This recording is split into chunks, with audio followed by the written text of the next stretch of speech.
देश की अर्थव्यवस्था और बैंकिंग और फाइनेंशियल इंस्टीट्यूशन से पहली बार जोड़ा। प्रधानमंत्री जी का संकल्प कि देश की तिजोरी से रुपया निकले तो सीधा गरीब के खाते तक पहुंचे, उस संकल्प को परिभाषित होते हुए स्वयं बिहार की बहनों ने देखा।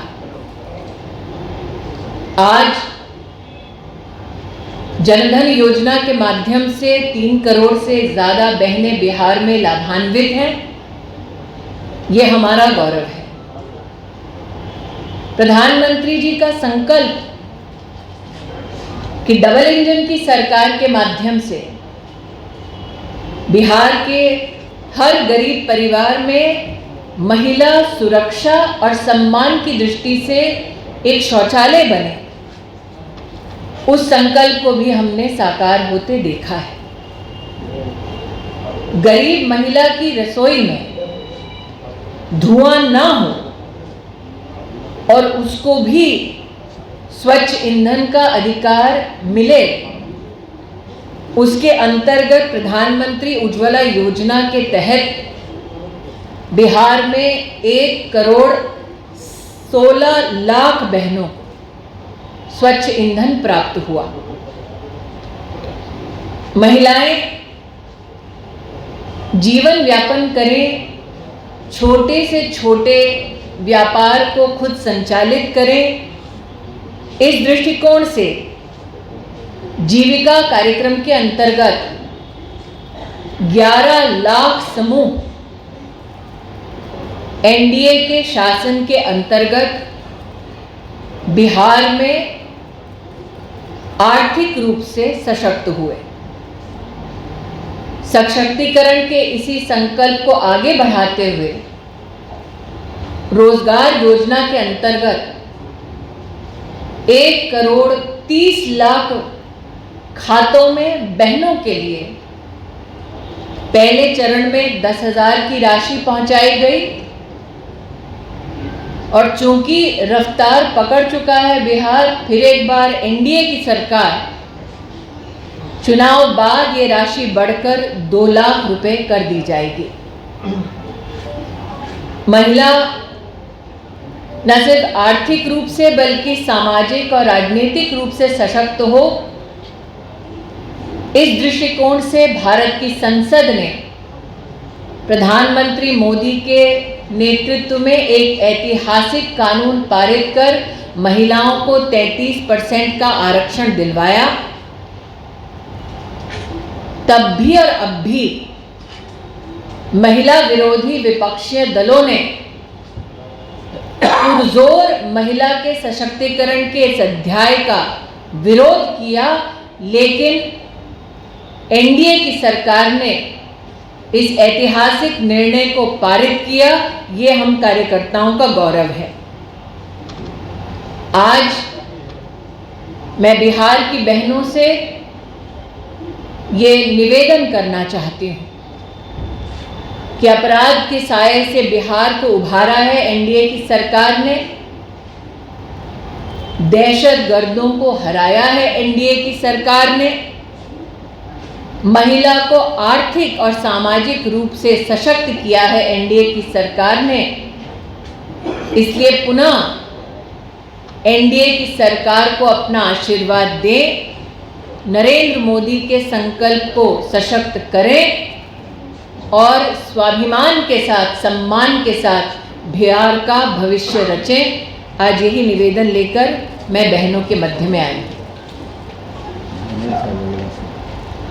मेरे लिए इस निवेदन के साथ साथ पीड़ा का ये विषय निश्चित रूप से है कि एक तरफ एनडीए की सरकार महिला को आर्थिक रूप से सशक्त करने के लिए सीधा तिजोरी से पैसा महिला के खाते तक पहुंचा रही है और दूसरी ओर आरजेडी के नेता चुनाव आयोग को लिखित रूप से प्रस्ताव देते हैं कि महिला के आर्थिक सशक्तिकरण के इस प्रयास को रोका जाए और बिहार की महिला को इस आर्थिक सहयोग से वंचित किया जाए।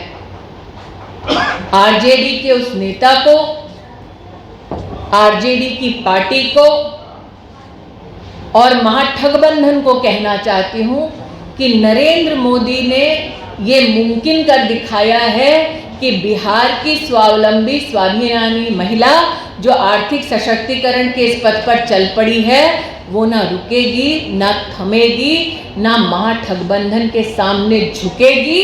मैं आरजेडी के इस प्रस्ताव का खंडन करती हूँ और बिहार की महिलाओं का साधुवाद करती हूँ, आभार करती हूँ कि वो डटी हैं अपने पद पर, जो उनको और उनके परिवार को एक प्रगतिशील बिहार की ओर ले जा रहा है। प्रश्न साधना मंत्री मैडम, मेरा एक सवाल है। अगर सवाल करने से पहले महोदय मेरा एक आप सहयोग कर दें, अपना परिचय दे दें, अपने प्रकाशन का और अपना, तो मेरे लिए सुविधा है। मैं अनुज कुमार शर्मा हूँ, प्रभात खबर स्टेट ब्यूरो जी। तेजस्वी ने घोषणा की है तो एक साथ 20,000 रुपये भी जाएंगे अपने खाते में 14 जनवरी को। आपने शायद ही कभी देखा होगा कि सुबह सुबह प्रातः उठते ही उन्होंने कभी कोई बयान दिया हो। मुझे इस बात की सूचना मिली कि मेरी प्रेस कॉन्फ्रेंस की घोषणा करने के बाद कहीं ना कहीं आरजेडी के खेमा में ये चर्चा हुई होगी कि उनकी ओर से भी कोई घोषणा होनी चाहिए। मोदी है तो ये भी मुमकिन है कि वो सुबह सुबह प्रेस वार्ता करें, लेकिन मुझे ऐसा लगता है कि उन्होंने बिहार की महिला को कम आंका है इस प्रकार की घोषणा करके। बिहार की 1,30,00,000 महिलाओं को रोजगार योजना के अंतर्गत 10,000 की राशि मिल चुकी है, जो 2 लाख तक पहुंचाई जाएगी। क्या आरजेडी को वाकई में लगता है कि बिहार की वो महिला जो जीविका के इस कार्यक्रम से जुड़कर लाभान्वित हो चुकी है, जो 2 लाख की राशि पाने वाली है, वो अपने इस सम्मानजनक राशि को छोड़कर आरजेडी का कोई भी झुंझुना अपनाएंगी? बिहार की महिला, बिहार के हर एक नागरिक को इस बात का आश्वासन है कि आरजेडी की नहीं, ठगबंधन की नहीं, एनडीए की सरकार आने वाली है।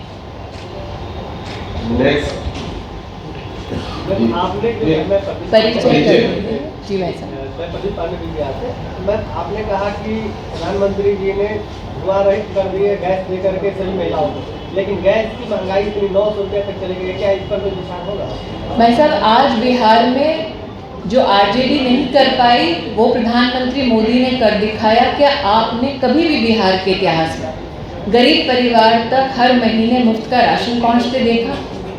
क्या आपने कभी भी बिहार के इतिहास में गरीब किसान के पास 6,000 रुपया सीधा उसके बैंक के खाते में पहुंचता देखा? 76 लाख वो किसान इस बात की गवाही है कि मोदी है तो ये भी मुमकिन है। क्या आपने बिहार के इतिहास में कभी भी एक गरीब परिवार के लिए मकान बनाते हुए केंद्र की सरकार को देखा? क्या आपने बिहार के इतिहास में कभी भी महिलाओं के लिए अलग से शौचालय बनने के प्रयास को देखा और उसको फलीभूत होते देखा? तो आज चाहे बिजली की व्यवस्था हो, चाहे गरीब के लिए पक्का मकान हो, चाहे शौचालय हो, चाहे स्वच्छ पीने का पानी हो, यहाँ तक कि 32 लाख बिहार की वो बहनें जो गर्भावस्था में हैं, उनको भी मातृवंदना योजना के अंतर्गत बिहार में अगर कोई कैश ट्रांसफ़र हुआ है तो वो एनडीए और विशेषतः प्रधानमंत्री जी के नेतृत्व में ही हुआ है। तो ना सिर्फ गैस का सिलेंडर गरीब को मुफ्त पहुंचाना, घर बनाना, टॉयलेट बनाना, बिजली देना और जीविका के माध्यम से 10,000 की राशि पहुंचाना जो 2 लाख तक हुई है, और किसान सम्मान निधि जो वर्तमान में 6,000 रुपये है, जो चुनाव बाद एनडीए की सरकार में बढ़कर 9,000 रुपये हो जाएगी, ये तभी संभव है जब जनता ने भाजपा ने एनडीए को चुना है। मंदिरों के पुजारी आप अगर परिचय देते हैं, आप उसको जवाब देना चाहेंगे। मंदिरों के पुजारी के लिए 90,000 की तनख्वाह हो गई। अब न्यायालय के पुजारी यानी वकीलों के लिए क्या कुछ योजनाएं हैं? क्या एडवोकेट प्रोटेक्शन एक्ट पे भी बात होगी?